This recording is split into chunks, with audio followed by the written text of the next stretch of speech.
આંગણવાડી supervisor ભરતી ને લઈને ગુજરાત પંચાયત સેવા પસંદગી મંડળ દ્વારા એક મહત્વની અપડેટ આપી છે. આંગણવાડી સુપરવાઇઝર મુખ્ય સેવિકા ભરતી માટેની જે પરીક્ષા યોજવામાં આવી હતી, આ પરીક્ષાની રિસ્પોન્સ શીટ પ્રસિદ્ધિ અંગેની જાહેરાત કરવામાં આવી છે. જાહેરાત ક્રમાંક 9/2025-26 મુખ્ય સેવિકા ભરતી તેમજ જાહેરાત ક્રમાંક 2/2025-26 સ્ટાફ નર્સ વર્ગની તારીખ 13/1/2026 રોજ CBRT પદ્ધતિથી લેવાયેલ પરીક્ષાની રિસ્પોન્સ શીટ પ્રસિદ્ધિ અંગેની જાહેરાત કરવામાં આવે છે. નમસ્કાર મિત્રો, સ્વાગત છે તમારું અમારી યુટ્યુબ ચેનલમાં. મિત્રો, ગુજરાત પંચાયત સેવા પસંદગી મંડળ gpssb.gujarat.government.in માં જે જાહેરાત આપવામાં આવી છે તેમાં જણાવવામાં આવ્યું છે કે ગુજરાત પંચાયત સેવા પસંદગી મંડળ દ્વારા જાહેરાત ક્રમાંક 9/2025-26 માટે મુખ્ય સેવિકા તેમજ જાહેરાત ક્રમાંક 2/2025-26 સ્ટાફ નર્સ વર્ગની CBRT computer base response test પદ્ધતિથી MCQ મલ્ટિપલ ચોઇસ ક્વેશ્ચન પ્રકારના હેતુલક્ષી પ્રશ્નોવાળી સ્પર્ધાત્મક પરીક્ષા તારીખ 13/1/2026 રોજ યોજવામાં આવેલ હતી. આ પરત્વે સદર સંવર્ગોની પરીક્ષા આપેલ ઉમેદવારોની રિસ્પોન્સ શીટ નીચે દર્શાવેલ લિંક ઉપર મૂકવામાં આવેલ છે.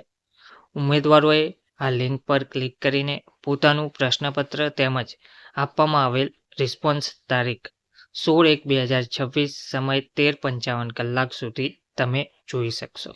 હવે આ રિસ્પોન્સ તારીખ 16/1/2026 સમય 13:55 કલાક સુધી જ તમે જોઈ શકશો તેવો ઉલ્લેખ કરવામાં આવ્યો છે. લિંક જે આપેલ છે તે તમે જોઈ શકો છો. તે લિંક ઉપર તમે ક્લિક કરશો તો તમને સમગ્ર રિસ્પોન્સ શીટ તમારી ડાઉનલોડ તમારી સમક્ષ થઈ જશે. તો આ લિંક ઉપર ક્લિક કરીને તમે રિસ્પોન્સ શીટ ડાઉનલોડ કરી શકો છો. તેમજ ઉમેદવારોએ રિસ્પોન્સ શીટ ડાઉનલોડ કરવા અંગેની સ્ટેપ બાય સ્ટેપ માર્ગદર્શિકા અને સૂચનાઓ જે આપવામાં આવી છે તે ધ્યાનપૂર્વક એકવાર જોઈ લો. નીચેની લિંક પર ક્લિક કરશો એટલે નીચે મુજબની સ્ક્રીન ખુલશે. https://cdn.digitalm.com ની જે આ લિંક તમને જોવા મળે છે તેની ઉપર તમારે ક્લિક કરવાનું રહેશે.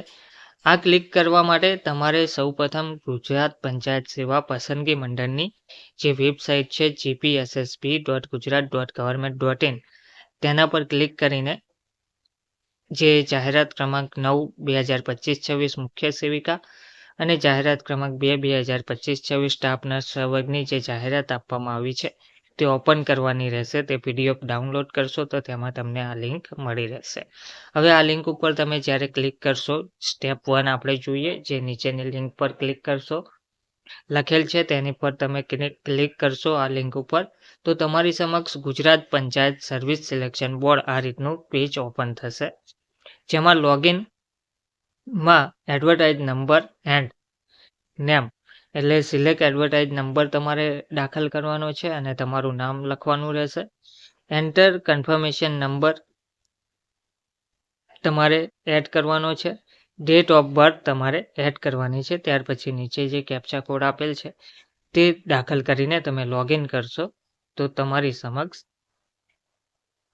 જે પેજ ઓપન થશે સ્ટેપ 2 તેમાં જાહેરાત ક્રમાંક સિલેક્ટ કરી કન્ફર્મેશન નંબર, જન્મ તારીખ અને ઇમેજ ટેક્સ્ટ ટાઈપ કરીને તમે લોગિન કરશો. લોગિન બટન પર ક્લિક કરશો એટલે તમારી સમક્ષ જે બીજું પેજ ખુલશે તે નીચે મુજબનું રહેશે, જે આ રીતે રહેશે. તેમાં તમે જોઈ શકો છો એપ્લિકેન્ટની જે ડિટેલ છે તે તમારી સમક્ષ આવી જશે. તેમાં response sheet, candidate personal detail, applicant name, confirmation number વગેરે તમને જોવા મળશે, એડવર્ટાઇઝિંગ નંબર વગેરે.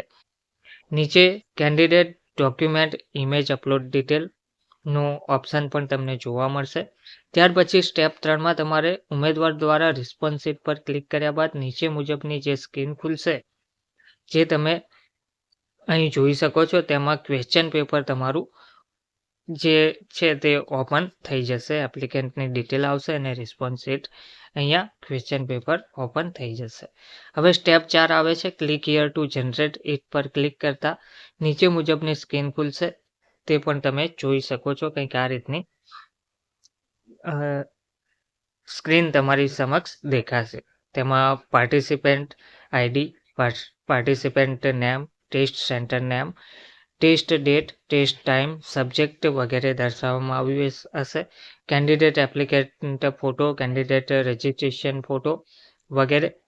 તો ત્યારબાદ પ્રિન્ટ પર ક્લિક કર્યા બાદ સેવ એજ પીડીએફ કરવાથી રિસ્પોન્સ શીટ ઉમેદવારના ડિવાઇસમાં સેવ થઈ જશે અને તે ફાઇલ પ્રિન્ટ પણ તમે મેળવી શકશો. તો આ રીતે તમે તમારી રિસ્પોન્સ શીટ ડાઉનલોડ કરી શકો છો, તેની પ્રિન્ટ મેળવી શકો છો. ધન્યવાદ.